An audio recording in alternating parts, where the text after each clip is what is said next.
Hello friends, welcome to our YouTube channel TSP classes. तो कैसे हैं आप सब? आई होप आप लोग बिल्कुल ठीक होंगे।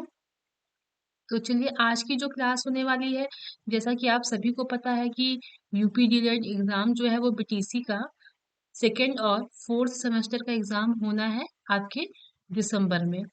तो टाइम बहुत कम है, तो उसी को देखते हुए आप लोगों के लिए एक सीरीज चलाई गई है जो कि आपका प्रीवियस ईयर क्वेश्चन है, यानी जो पिछले साल के पेपर हैं उन्हीं को बेस बना के या वही सारे क्वेश्चंस आपको सॉल्व कराए जा रहे हैं। तो इससे पहले आपका जो है पेपर वन की सारी क्लासेस हो चुकी हैं, मतलब आपका ऑब्जेक्टिव और अति लगभग 30 नंबर का आपका करा दिया गया है। और जो आपका पेपर टू है, प्रारंभिक शिक्षा के नवीन प्रयास, इसकी क्लास कराई जा रही है। तो आपकी जो प्रारंभिक शिक्षा के नवीन प्रयास है, इसका भी अति लघु हो चुका है और ऑब्जेक्टिव भी हो चुका है। ऑब्जेक्टिव कंप्लीट हो चुका है, अति लघु की एक क्लास हो चुकी है। ये आपकी दूसरी क्लास है। तो एक बात और ध्यान रखिएगा, आपका जो पेपर वन है यानी वर्तमान भारतीय समाज, वो भी आपका 50 नंबर का है। प्रारंभिक शिक्षा के नवीन प्रयास भी आपका 50 नंबर का है। तो इसको पास करने के लिए आपको 25 नंबर की जरूरत पड़ेगी। तो जैसा कि मैंने आपको पिछली वीडियो में भी बताया है कि आपको 15 नंबर जो है वह बहुविकल्पी होता है और 15 नंबर अति लघु होता है। मतलब 15 क्वेश्चन आपका बहुविकल्पी आता है और हर एक क्वेश्चन के लिए आपको 1 नंबर मिलते हैं। और सेम ही आपका अति लघु में है, एक क्वेश्चन के लिए 1 नंबर। तो अगर आप ये दोनों भी तैयार कर लेते हैं तो आपका अच्छा मार्क्स आ सकता है। मैं उन बच्चों की बात कर रही हूँ जो आज तक बिल्कुल नहीं पढ़े हैं, जो आज इसे पढ़ने की मतलब आज से पढ़ने की शुरुआत कर रहे हैं। ये मतलब फंडा सिर्फ उनके लिए है। बाकी जो बच्चे 6 महीने से अच्छे से तैयारी कर रहे हैं, वो तो अपना नोट्स से अच्छे से रिवीजन करते जाएं। ठीक है, तो चलिए फिर क्लास को स्टार्ट करते हैं। देखते हैं क्वेश्चन नंबर 103।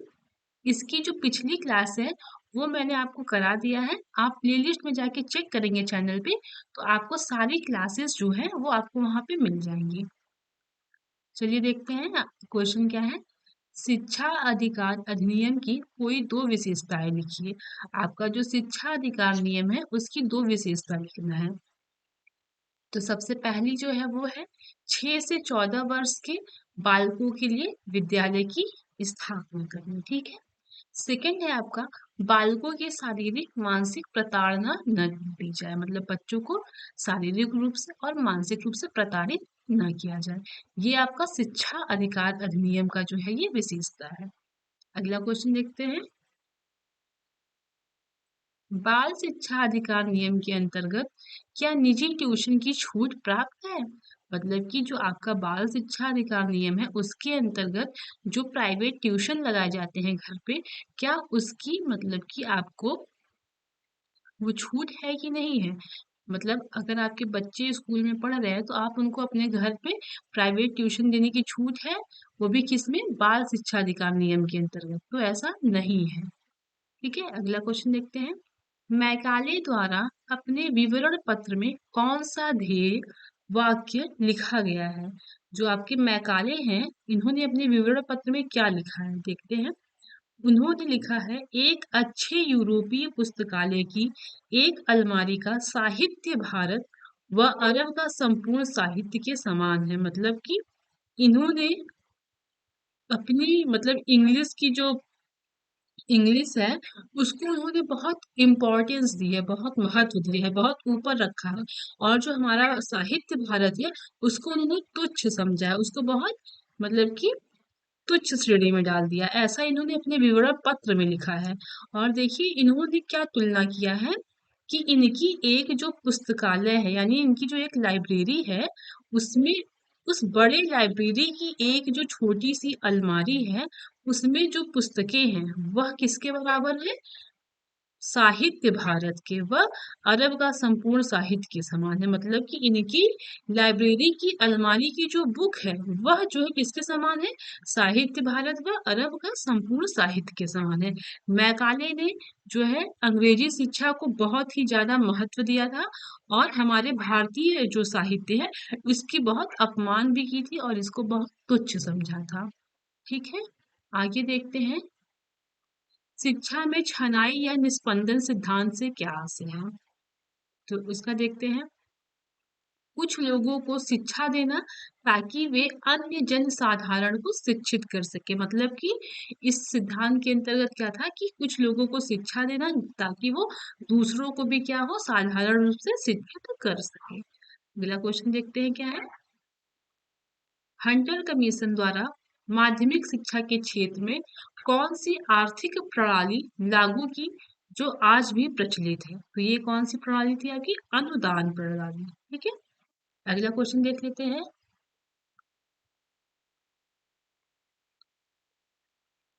भारतीय शिक्षा को लॉर्ड कर्जन की किन्हीं दो प्रमुख देनों का उल्लेख कीजिए। मतलब कि जो लॉर्ड कर्जन है उन्होंने भारतीय शिक्षा को क्या दिया है, ठीक, उसी का उल्लेख करना है। तो पहला है केंद्रीय शिक्षा विभाग की स्थापना और दूसरा है आपका भारतीय विश्वविद्यालय आयोग। ये दो आपका लॉर्ड कर्जन के द्वारा दिया गया हुआ है। अगला क्वेश्चन है कोठारी आयोग की नियुक्ति का मुख्य उद्देश्य क्या था? तो जो आपका कोठारी आयोग है उसकी नियुक्ति का मुख्य उद्देश्य क्या था, देखते हैं। शिक्षा के राष्ट्रीय स्वरूप व शिक्षा के समस्त स्तरों के संबंध में सिद्धांत व नीतियां बनाना, यही आपका कोठारी आयोग का मुख्य उद्देश्य था। अगला क्वेश्चन देखते हैं। नई शिक्षा नीति 1986 की किन्हीं दो प्रमुख विशेषताओं का वर्णन करिए। तो जो आपकी नई शिक्षा नीति 1986 थी उसकी दो विशेषताएं लिखनी है। पहला है शैक्षिक अवसरों की समानता, मतलब सभी को शिक्षा का अवसर मिले। दूसरा है केंद्र सरकार की भागीदारी। ठीक है, मतलब शिक्षा में क्या हो, केंद्र सरकार भी अपना भागीदारी दे। अगला क्वेश्चन देखते हैं। प्रोफेसर यशपाल समिति किस प्रमुख समस्या के लिए गठित की गई थी? ये आपका 1992 में किया गया था, पिछली क्लास में पढ़ाया गया है। देखते हैं। छात्रों का शैक्षिक बोझ कम करने, अधिगम का स्तर सुधारने के लिए आपका यशपाल समिति का गठन किया गया था। अगला क्वेश्चन देखते हैं। NPEGL, ठीक है, कार्यक्रम का मुख्य उद्देश्य लिखिए।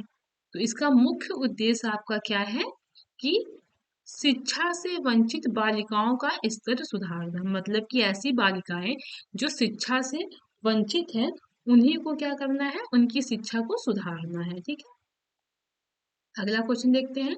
राष्ट्रीय बाल श्रम योजना कब संचालित हुई तथा इसका मुख्य लक्ष्य क्या है?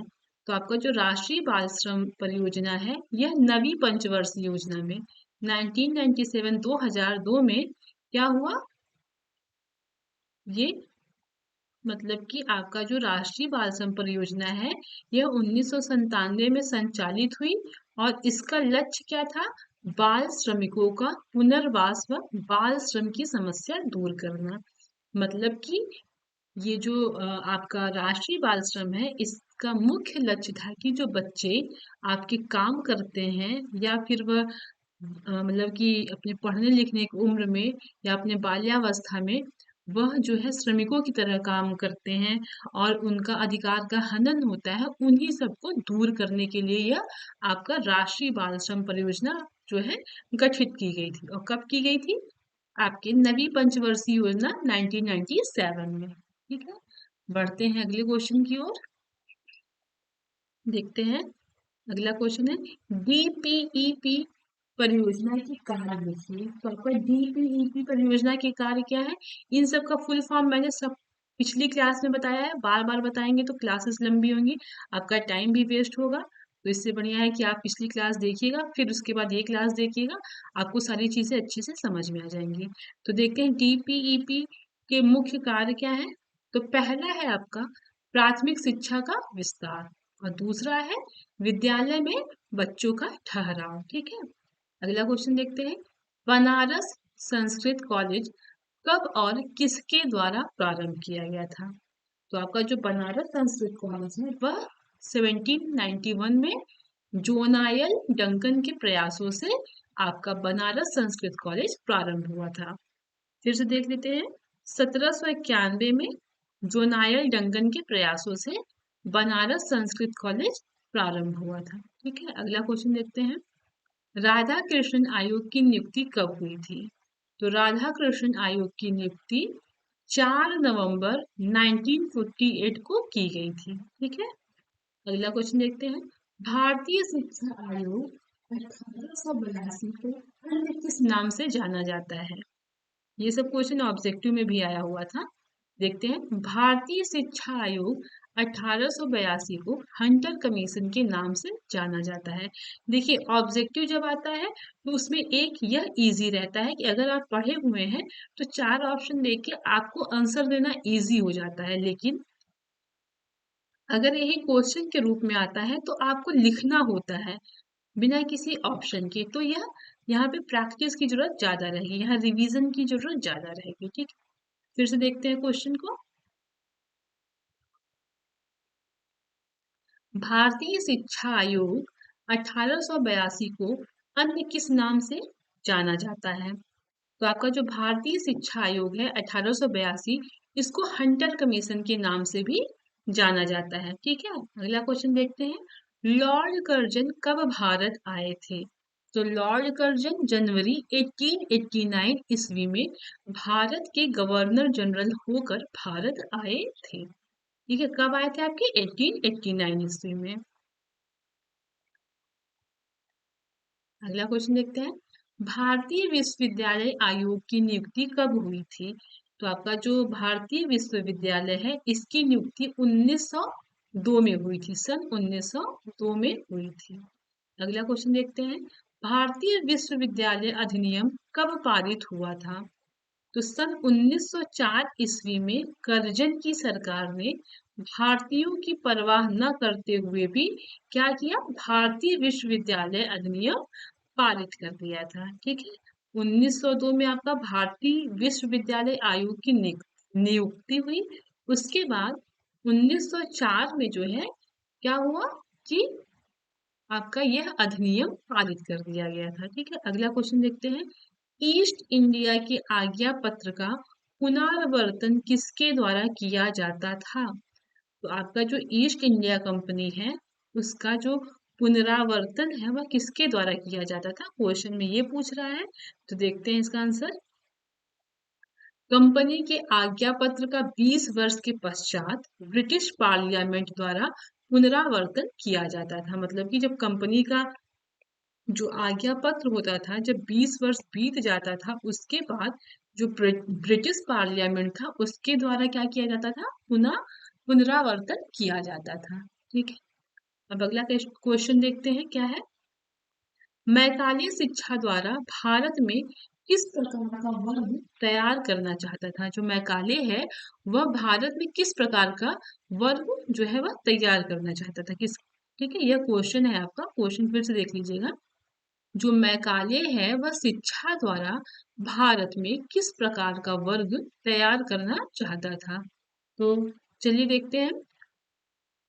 मैकाले ने अपने विवरण पत्र में लिखा था, हमें भारत में एक ऐसा वर्ग बनाना चाहिए जो रक्त और वर्ण में क्या हो? भारतीय हो। मतलब मैकाले ने अपने विवरण पत्र में लिखा कि हमें भारत को ऐसा वर्ग बनाना है जो ब्लड से और जात से क्या हो? भारतीय हो, किंतु रुचियों, नैतिक आदर्श और बुद्धि में अंग्रेज हो।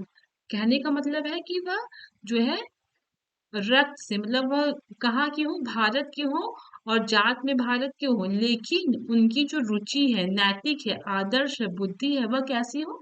अंग्रेजों की तरह हो। ठीक है, तो आगे देखते हैं। इसी बात से यही स्पष्ट होता है कि मैकाले भारत में ऐसा वर्ग उत्पन्न करना चाहता था जो पाश्चात्य सभ्यता का उपासक और ब्रिटिश शासन का भक्त बनकर अंग्रेजी राज की जड़ें मजबूत करने में सरकारी मदद कर सके।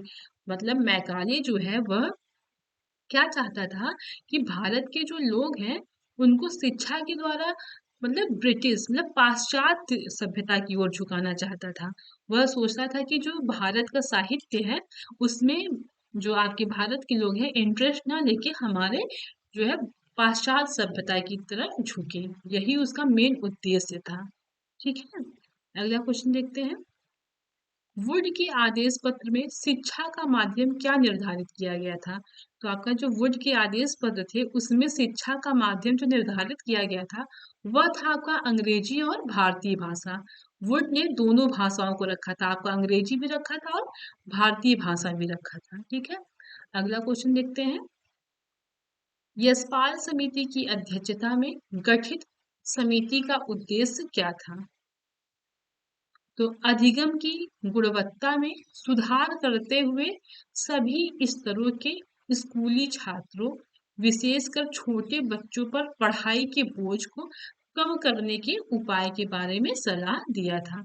यशपाल समिति आपका 1992 में हुआ था। इनकी जो मतलब कि जो यशपाल समिति गठित हुई थी उसका मुख्य उद्देश्य ये था कि जो छोटे बच्चों पर पढ़ाई का बोझ है उसी को कम करना। ठीक, इनका यह मुख्य उद्देश्य था। अगला क्वेश्चन देखते हैं। ऑपरेशन ब्लैक बोर्ड की विद्यालयों को कौन सी सुविधाएं प्रदान की गई हैं? यह भी हम लोगों ने कर चुका है पिछली वाली क्लास में। देखते हैं। इस योजना के अंतर्गत प्रत्येक विद्यालय को अग्रलिखित वस्तुएं दी जाती हैं।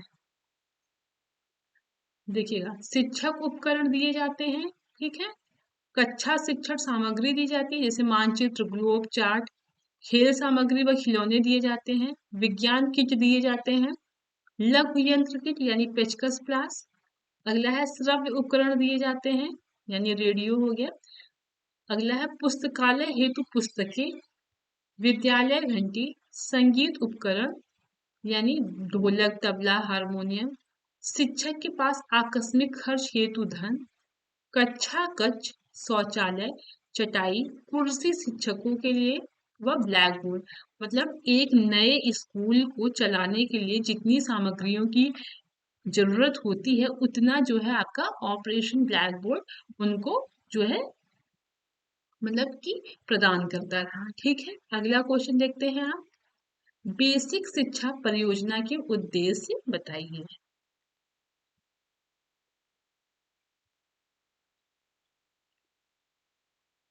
आपका जो बेसिक शिक्षा परियोजना है उसके उद्देश्य क्या क्या है? तो सबसे पहला उद्देश्य है आपका विद्यालय सुलभ कराना। ठीक है, देखिए, बेसिक शिक्षा परियोजना के अंतर्गत 300 की आबादी तथा 1.5 किलोमीटर की दूरी पर प्राथमिक विद्यालय, ठीक है, शिक्षा केंद्रों को खोलना शामिल किया गया।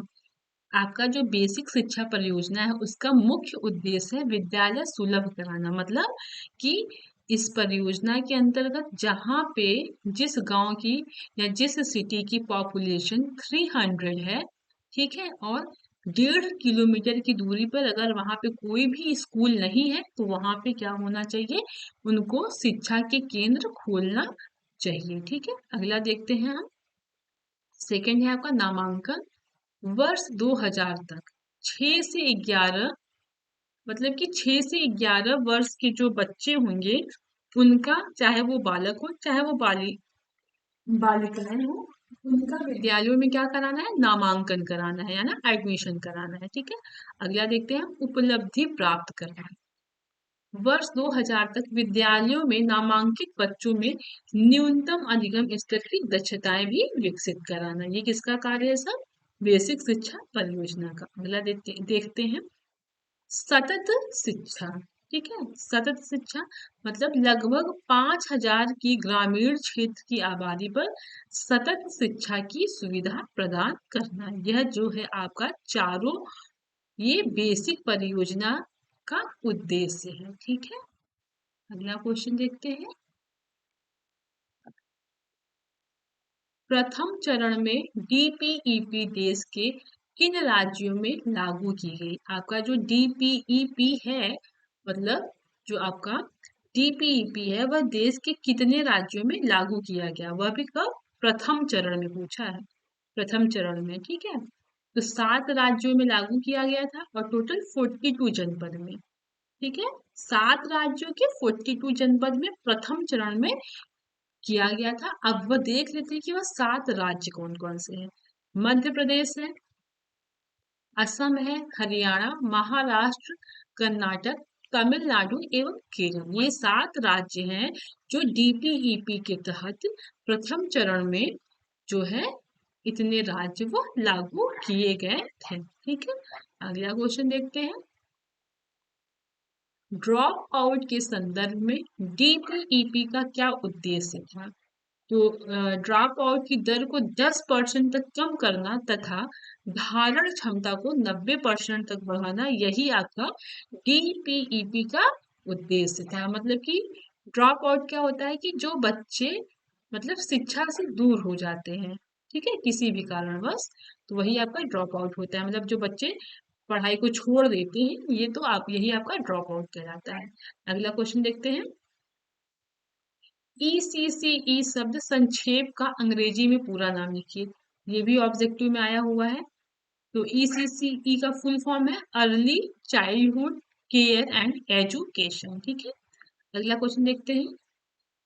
प्रथम चरण में मध्यमान भोजन योजना प्रदेश के कितने जनपदों एवं विकास खंडों में लागू की गई? तो कितने में की गई थी? आपके 38 जिलों एवं 248 विकास खंड में संचालित की गई थी।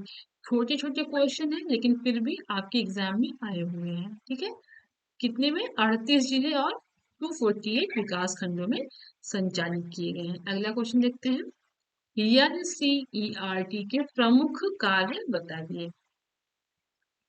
तो आपका जो एनसीईआरटी है उसका प्रमुख कार्य क्या क्या है वह देखते हैं। पहला, अनुसंधान एवं नवाचार। सेकंड है आपका आदर्श पाठ्यक्रम। तीसरा है राष्ट्रीय शिक्षा संस्थान। चौथा है आपका अध्यापक शिक्षा, विशेष शिक्षा और विस्तार सेवा। ठीक है, अगला क्वेश्चन देखते हैं। इंदिरा गांधी राष्ट्रीय मुक्त विश्वविद्यालय की स्थापना कब हुई थी? तो आपका जो इंदिरा गांधी राष्ट्रीय मुक्त विश्वविद्यालय है उसकी स्थापना 20 सितंबर 1985 में हुआ था। कब हुआ था आपका? 20 सितंबर 1985 में। ठीक है, बढ़ते हैं अगले क्वेश्चन की ओर।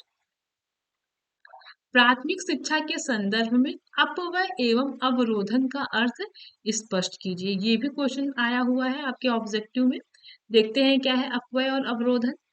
देखते हैं सबसे पहले अपव्यय। ठीक है, अपव्यय से तात्पर्य है कि प्राथमिक शिक्षा पूरी किए बिना ही प्राथमिक शिक्षा के किसी स्तर से विद्यालय छोड़ देना। यानी कि जो आपका अपव्यय है वह क्या होता है कि जब बच्चा प्राथमिक शिक्षा के लिए एडमिशन लेता है और शिक्षा पूरी नहीं करता है और बीच में ही विद्यालय छोड़ देता है, उसको हम अपव्यय कहते हैं। ठीक है, और देखते हैं अवरोध क्या होता है। अवरोध से तात्पर्य है एक कक्ष में एक वर्ष से अधिक समय के लिए रुकना।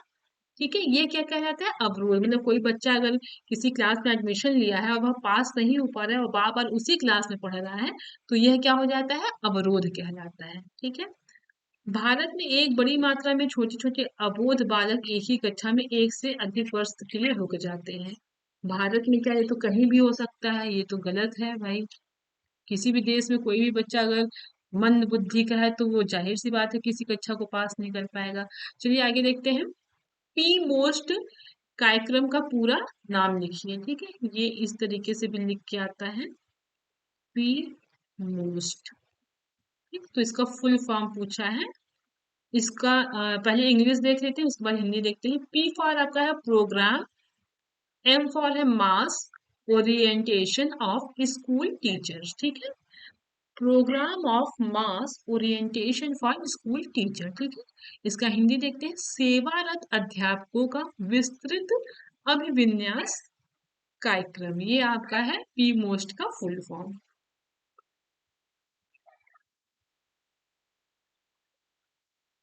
चलिए फिर से एक बार देख लेते हैं। पी मोस्ट का फुल फॉर्म क्या है?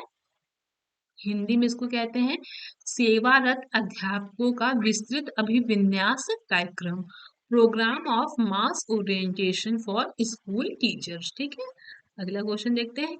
ए S P O T S O P T किस स्तर के अध्यापकों हेतु संचालित की गई है?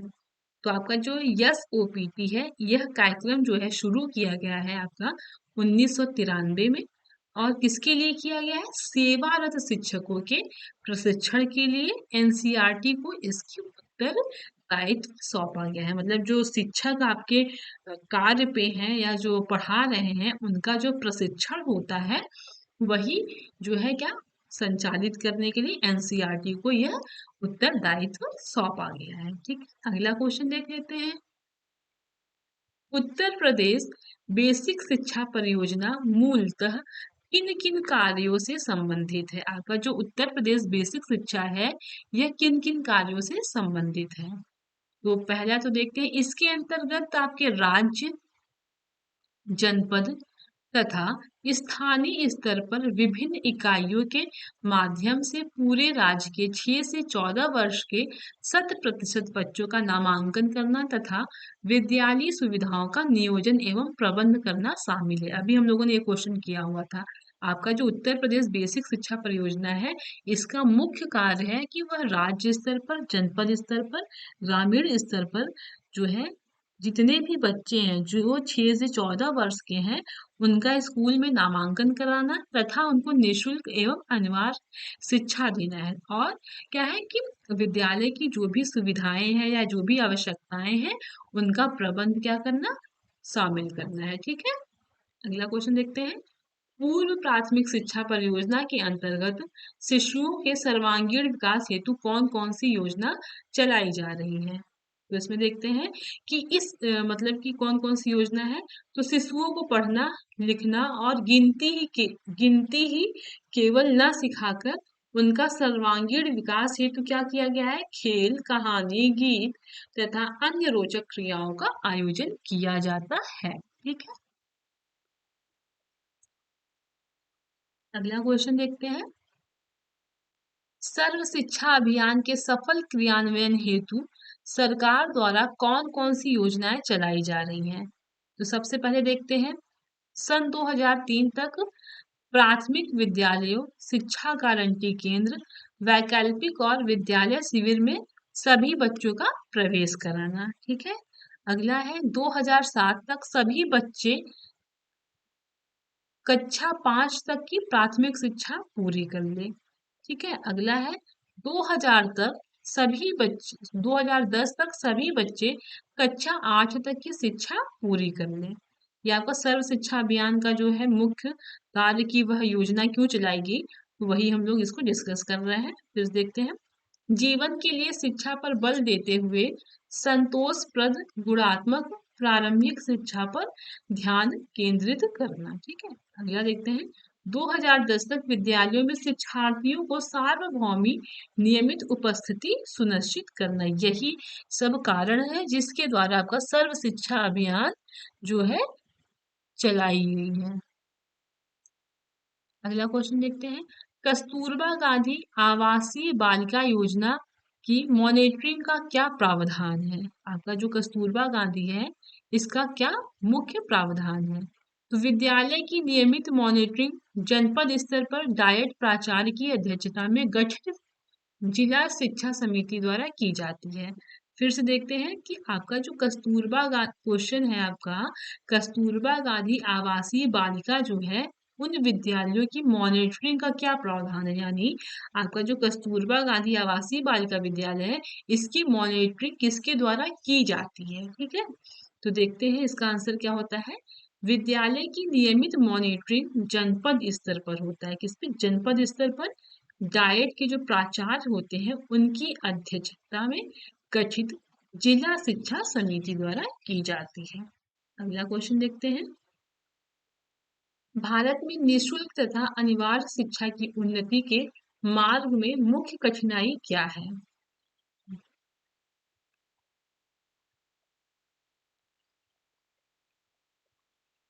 आपको जो भारत में निःशुल्क और अनिवार्य शिक्षा दी जा रही है, उसमें क्या-क्या कठिनाई आती है, उसके बारे में आपको क्वेश्चन में पूछा गया है। तो सबसे पहले देखिए क्या है, शासन की कमजोर नीति। ठीक है, दूसरा है आपका राजनीतिक कठिनाइयां, तीसरा है प्राइमरी स्कूलों के प्रबंध तंत्र में एक रूपी नीति का अभाव। ठीक है, चौथा है आपका ग्रामीण व शहरी क्षेत्रों में विकास की विभिन्नता। ठीक है, शिक्षकों का अभाव मतलब शिक्षकों की कमी, अपव्यय व अवरोधन मतलब कुछ बच्चे बीच में छोड़ जाते हैं, कुछ बच्चे पढ़ते नहीं है। सातवां है आपका आंकड़ों में भिन्नता। ठीक है, अगला है भौगोलिक कठिनाइयां। फिर 9 है शिक्षण का निम्न स्तर और 10वां है आपका दोषपूर्ण पाठ्यक्रम। ये सारी की सारी जो है कठिनाइयां हैं जो भारत में जो निशुल्क और अनिवार्य शिक्षा दी जा रही है उसी में यह कठिनाइयां ये सारी कठिनाइयां उत्पन्न होती हैं। अगला क्वेश्चन देखते हैं। जिला प्राथमिक शिक्षा कार्यक्रम की रणनीतियों के विषय में संक्षेप में लिखिए। तो आपका जो जिला प्राथमिक शिक्षा कार्यक्रम है उसका जो मेन विषय है वो क्या क्या है या इस कार्यक्रम की रणनीति क्या है उसके बारे में देखते हैं। पहला है बालिका शिक्षा को विशेष महत्व, मतलब बालिका शिक्षा पे ज्यादा महत्व दिया गया है। अगला है आपका विद्यालय की प्रभावकारिता बढ़ाने पर बल। ठीक है। तीसरा है वैकल्पिक शिक्षा का सुदृढ़ीकरण। अगला है सामुदायिक सहयोग तथा समानता पर बल। अगला है अध्यापक दक्षता में वृद्धि। यह पांचों जो रणनीति है वह आपका जिला प्राथमिक शिक्षा कार्यक्रम के रणनीति के विषय है। इन सब पे इनको अधिक बल देना पड़ता है। अगला क्वेश्चन देख लेते हैं। संपूर्ण साक्षरता अभियान की किन्हीं 3 विशेषताओं का उल्लेख कीजिए। आपका जो संपूर्ण साक्षरता अभियान है इनकी 3 विशेषता के बारे में पूछा है। तो पहला है आपका इस अभियान की सफलता पूर्णतया जनता की अभिप्रेरणा एवं सामुदायिक सहयोग पर आधारित है। ठीक है। सेकंड है आपका संपूर्ण साक्षरता अभियान लक्ष्योन्मुखी है, केवल नामांकन वृद्धि करना इसका उद्देश्य नहीं है। मतलब जो आपका संपूर्ण साक्षरता अभियान है यह लक्ष्य तक पहुंचाना है। यह नहीं कि सिर्फ बच्चों का एडमिशन करा दिया बस, बच्चों का एडमिशन किया कराया गया तो उनको उनकी पूरी पढ़ाई कंप्लीट करना है, पूरा उनको शिक्षा देना है। अगला है आपका यह परियोजना विशिष्ट क्षेत्रों में समयबद्ध एवं स्वैच्छिक संस्था व्यक्तियों के आपसी सहयोग से परिणाम मुखी है। ठीक है। मतलब कि यह जो परियोजना है यह विशेष क्षेत्र में है, निश्चित समय के लिए है, स्वैच्छिक मतलब सबकी इच्छा है, स्वैच्छिक संस्थानों के लिए है। ठीक है। मतलब जो इच्छा मतलब जो संस्थान इच्छुक है या जो करना चाहता है, ये नहीं कि उनके ऊपर यह बिल्कुल कठोर नियम है कि उनको पालन ही करना होगा। स्वैच्छिक संस्थाओं के द्वारा व्यक्तियों के आपसी सहयोग से है। ठीक है। अगला देखते हैं। संपूर्ण साक्षरता अभियान को संचालित करने के लिए जिला स्तर पर पंजीकृत समितियों को अनुमति प्रदान की गई है। देखते हैं अगला। इस कार्यक्रम में बाह्य लक्ष्यों को शामिल नहीं करते हैं बल्कि लक्ष्यों की पूर्ति सर्वे करा के की जाती है। यह आपका किसका है साहब? संपूर्ण साक्षरता अभियान की आपकी ये जो है विशेषताएं हैं। अगला क्वेश्चन देखते हैं। प्राथमिक शिक्षा में सर्व सुलभता से क्या आशय है? तो प्राथमिक शिक्षा की जो सर्व सुलभता की प्रथम सुविधा है वह है विद्यालय का घर के निकट होना, जिससे बच्चे अकेले ही विद्यालय सुरक्षित रूप से कम समय में पहुंच सके। प्रत्येक छोटे से छोटे गांव में विद्यालय स्थापित होने चाहिए। ठीक है। अगला क्वेश्चन देखते हैं। प्राथमिक शिक्षा में सर्वव्यापी नामांकन से क्या आशय है? तो प्राथमिक विद्यालय में 6 से 14 वर्ष तक प्रत्येक बालक तथा बालिका को अनिवार्य रूप से शिक्षा जो है प्रवेश दिलाने का ही सर्वव्यापी मूल्यांकन कहा जाता है। जो आपका प्राथमिक शिक्षा में सर्वव्यापी नामांकन है इसका क्या आशय है पूछा है ना। तो मतलब कि जो 6 से 14 वर्ष तक के बच्चे हैं, चाहे वो बालक हो चाहे वो बालिका हो, उनको अनिवार्य रूप से क्या है विद्यालय में प्रवेश दिलाना है। यही आपका है सर्वव्यापी मूल्यांकन। अगला क्वेश्चन देखते हैं। छात्रवृत्ति वितरण योजना क्या है?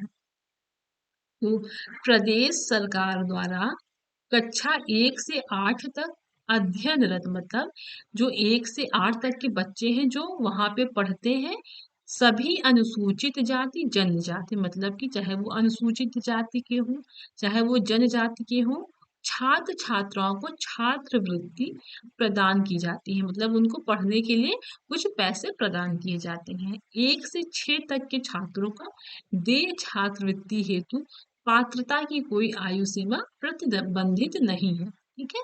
समस्त योजना राज्य वित्त पोषित है, मतलब जो भी ये योजना है आपके राज्य के द्वारा है। अगला क्वेश्चन देखते हैं। समाज के प्रमुख कार्य लिखिए। तो समाज का प्रमुख कार्य बच्चों के लिए शैक्षिक संस्थानों की स्थापना करना है तथा उन संस्था को चलाने हेतु वित्तीय सहायता प्रदान करना है। यह आपका समाज का मुख्य कार्य है। अगला क्वेश्चन देखते हैं।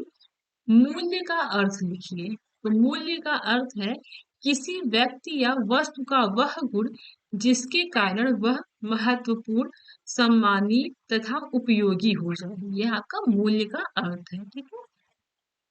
अगला देखते हैं। बाल अपराध के प्रमुख बिंदु कितने प्रकार के होते हैं? मतलब कि जो बच्चे हैं वह अपराध क्यों करते हैं? कितने प्रकार हो सकते हैं कि बच्चे बाल अपराध करते हैं? बाल अपराध मतलब कि जो बच्चे अपराध करते हैं उन्हीं को बाल अपराध कहा जाता है।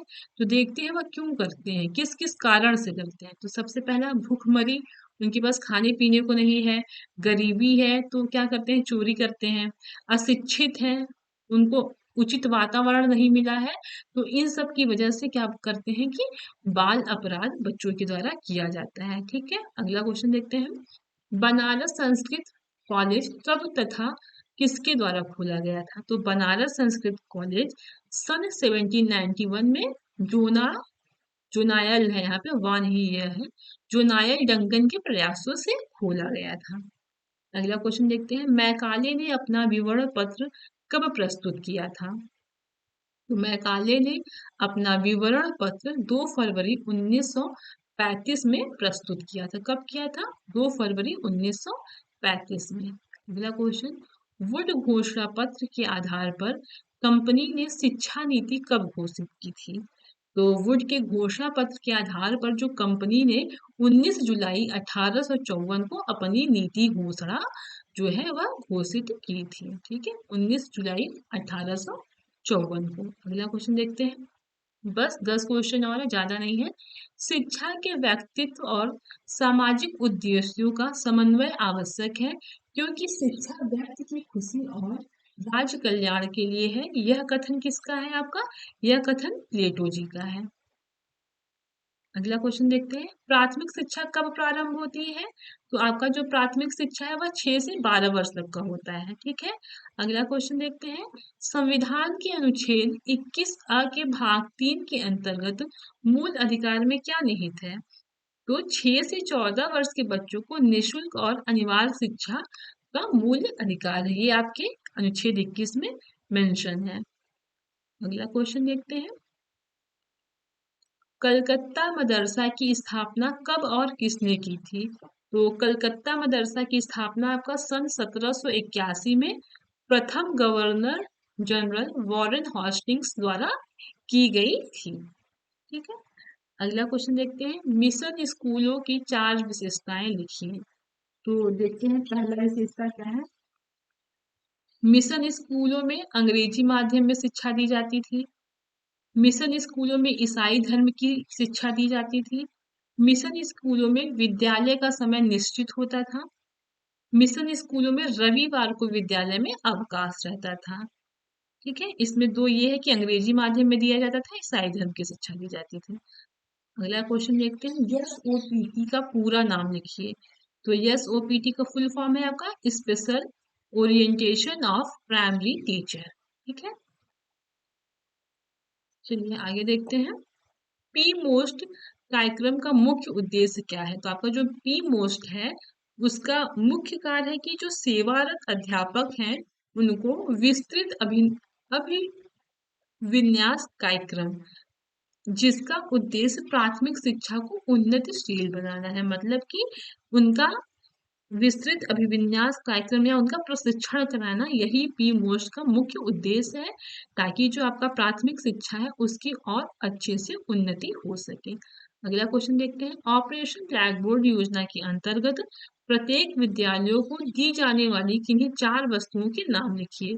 तो अध्यापकों का विस्तृत अभिविन्यास कार्यक्रम, दूसरा लघु औजार किट, फिर गणित किट, फिर ब्लैक बोर्ड। इन सब जो जरूरत की सामानें है वो आपका ऑपरेशन ब्लैक बोर्ड योजना के तहत विद्यालय को दी जाती है। अगला क्वेश्चन है।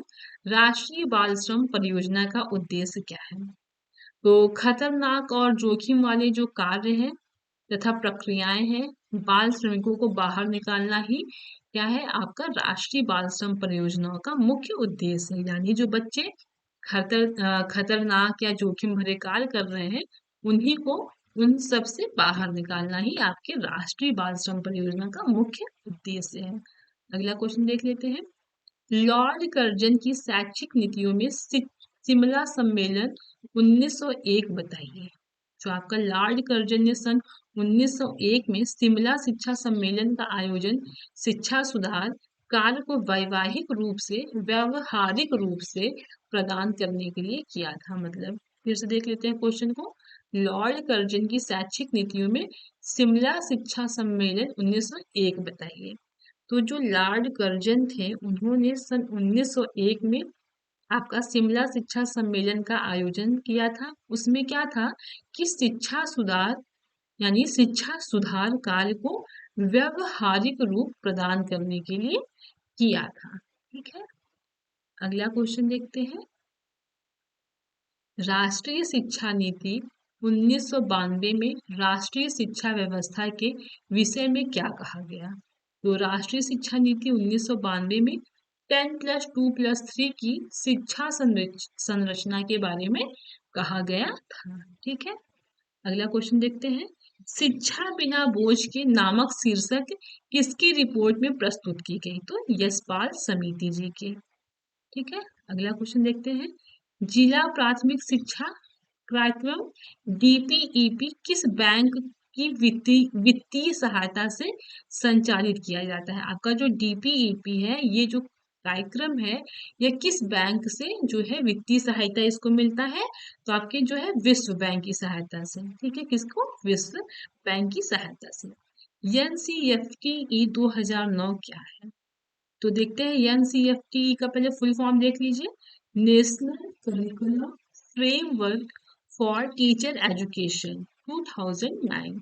यह जो है क्या है कि यह शिक्षक शिक्षा का प्रोग्राम तथा योजना है जो आगामी वर्षों में भारत आ सकती है। मतलब ये 2009 के टाइम यह बना हुआ था कि अगर जरूरत पड़ेगा तो इन फ्यूचर यह लागू किया जाएगा।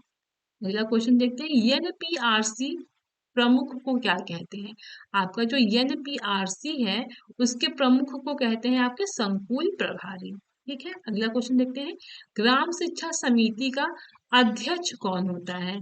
तो ग्राम शिक्षा समिति का जो अध्यक्ष है वो आपके ग्राम प्रधान होते हैं। ठीक है, फिर अगला क्वेश्चन देखते हैं।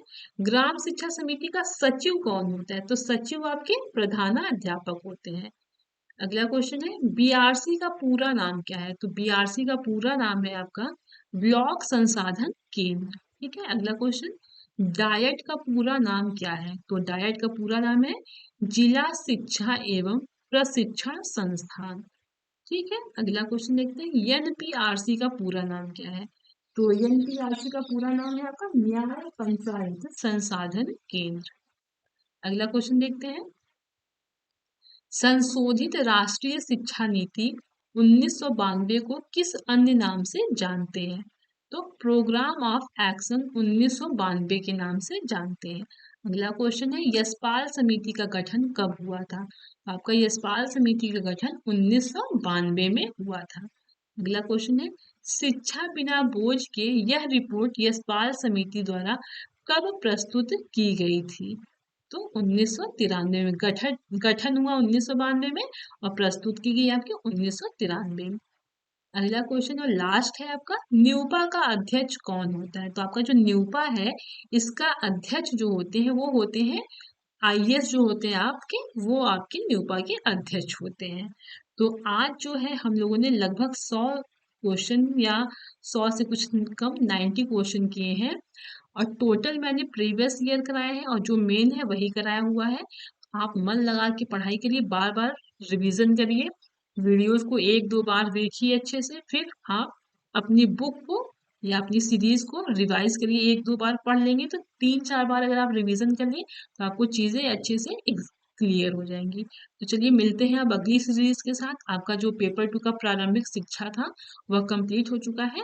अब हम जो है मैथ की सीरीज लेके आएंगे। मैथ की लगभग एक क्लास हो चुकी है। इसके बाद जो पेपर 4 है उसको हम स्टार्ट करेंगे।